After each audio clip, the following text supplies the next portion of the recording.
Okay, so first time with you guys since watching the film. I thought our players played really well, you know, in all three phases of the game, handled going on the road, obviously not, a hostile crowd like we'll eventually face, but still the obstacles of being on the road and being away from home. And, put a pretty good recipe to win. You basically make them go 3 and out or 4 and out, every series, and then, run the ball for over 300 yards and 60 some carries. You're going to win a lot of games. So I thought they played with really good effort, good energy, and, for 2 games in a row have not come out flat at half with huge lead, with big leads, like they did the first week. So a lot of progress there. But obviously we've got a lot of work to do with better opponents coming up. And it starts with the number 1 pass offense in the country by far, not even close. So, this is a totally different challenge than we've had. And,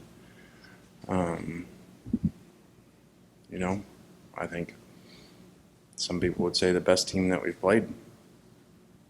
Most challenging team for sure, schematically and passing game, and then the defense is very unique, even though we do a lot of the same stuff over the last 2 years. It's very unique from other people.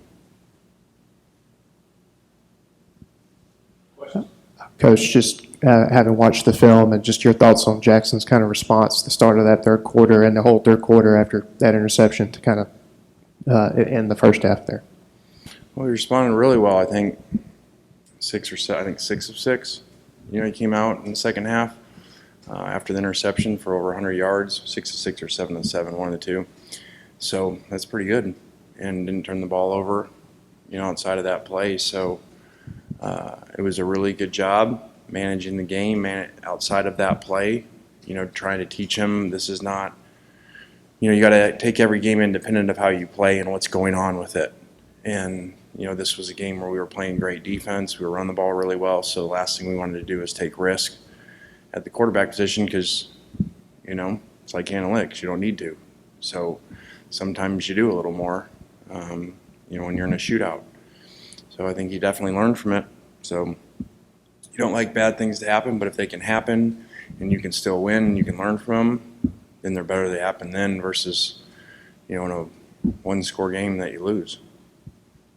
Are you treating this week the same way as last week with the quarterbacks, or are you ready to make a decision? Yeah, we are. I know it's probably not exciting for you guys. You won't get a lot of coverage on it.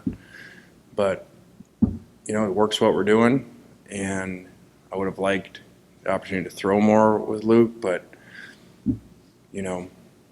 just having empathy for what was going on in that game and the other sideline and, the hot seat or whatever, he's on, just really didn't feel like it was right, where if it was, a couple score game or something, Luke would have got to throw more there.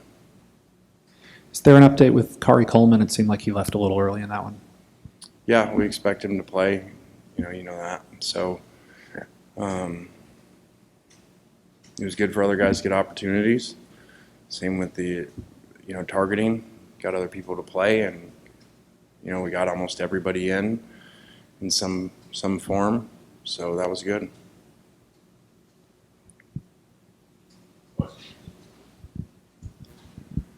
Offensively speaking, what are you still looking to clean up 3 games in? I think, probably even though it wasn't a major issue, but in 3 games as a whole, the pass protection with everybody, tight ends and backs included, which has been an issue. And I mean, it's hard with the stats and the points to say a lot of things on defense, but, we still haven't really been tested in a passing game, in my opinion. So we're, like I told him today, you want to be tested. You got the best in the country coming at you. So we'll find something out Saturday. Coach, just got off the road, big game every week, but Kentucky, everybody's talking that game up. What do you tell your team to keep them grounded to make sure we take care of Tulsa? I mean, not joking, told them this morning, you got to understand rat poison.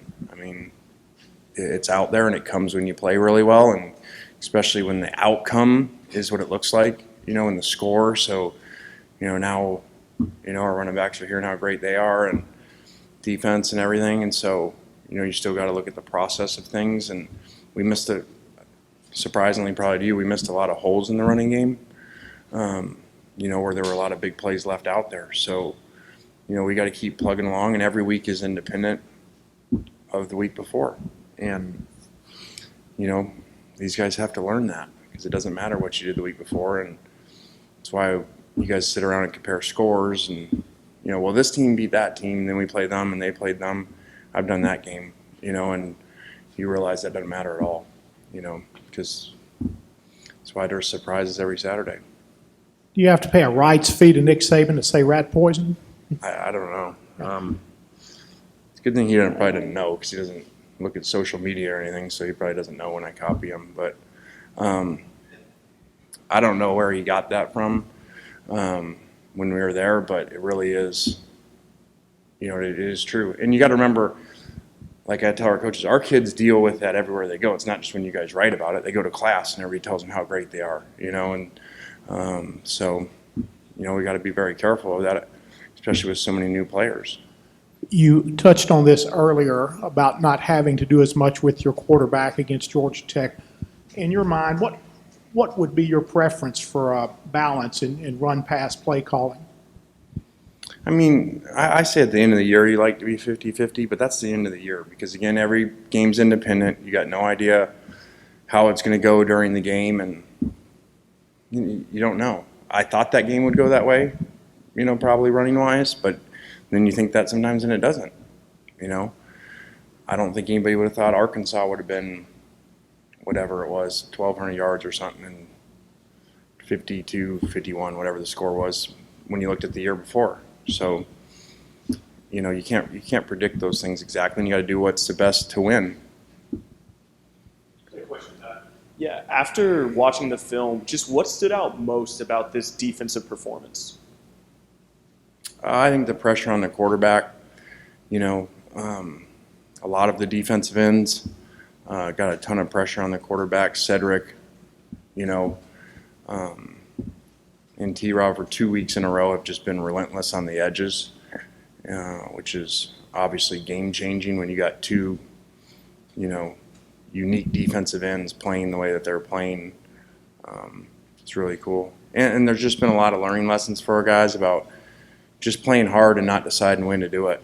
I mean, we're in punt safe, and Cedric blocks a punt that 99 out of 100 times someone blocks you on, and so you don't need to go really hard because you're a D lineman, and most people don't.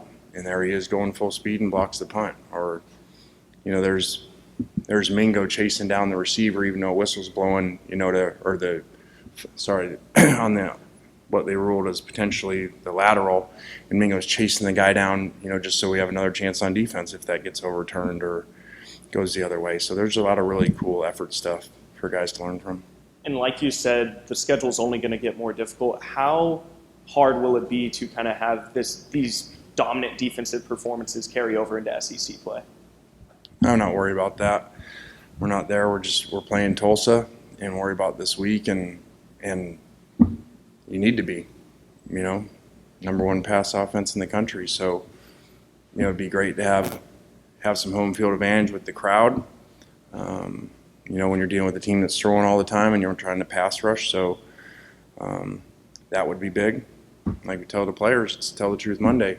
We should have a better atmosphere than we've had here lately with as many wins as these players have put together, and have more of a home field advantage. We did at times during last year for the bigger games, but tell the players don't pick and choose when you play hard.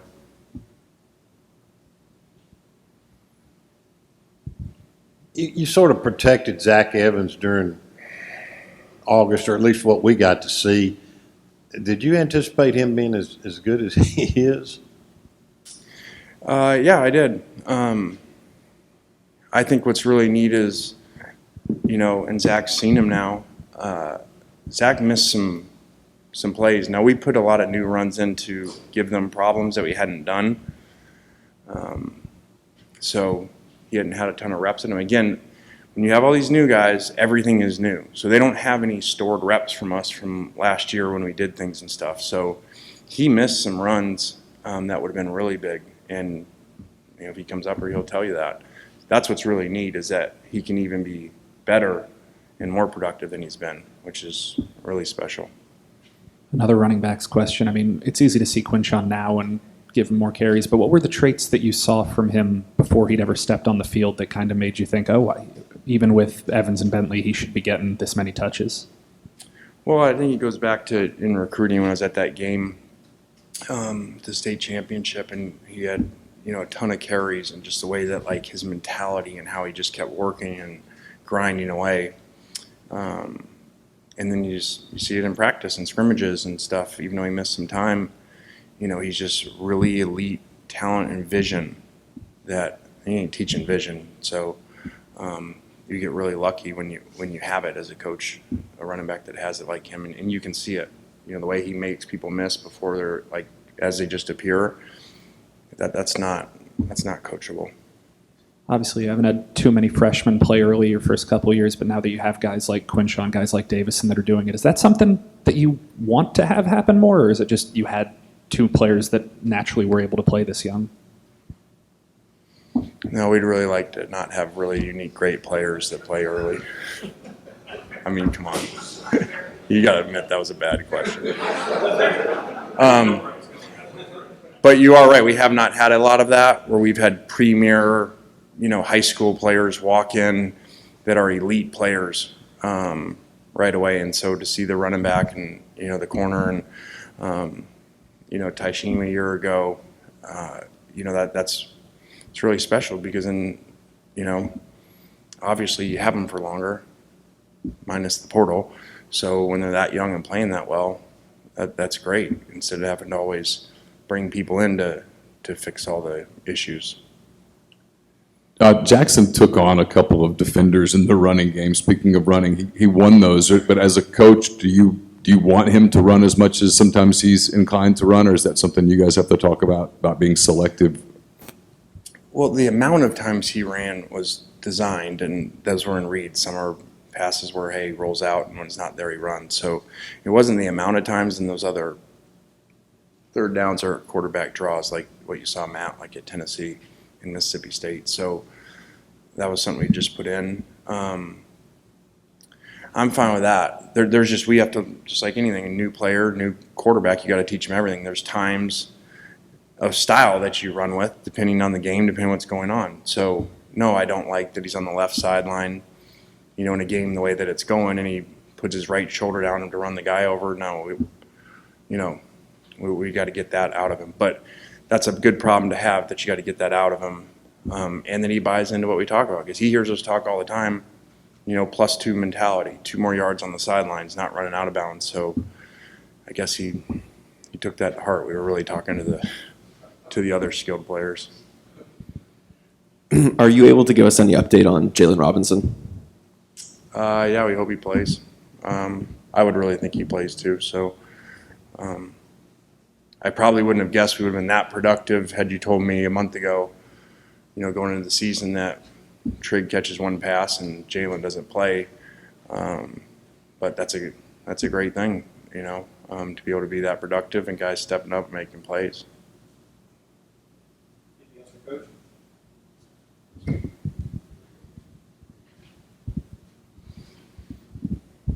Nick Broker was named SEC Offensive Lineman of the Week. Just how impressive has that transition been to guard, and kind of were you expecting him to be this good?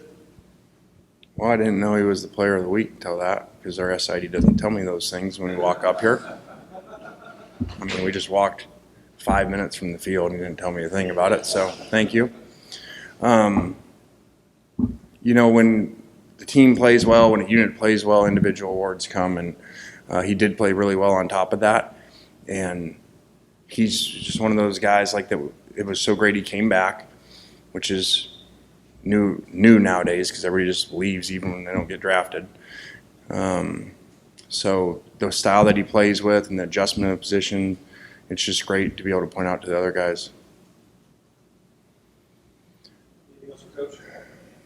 All right, thanks.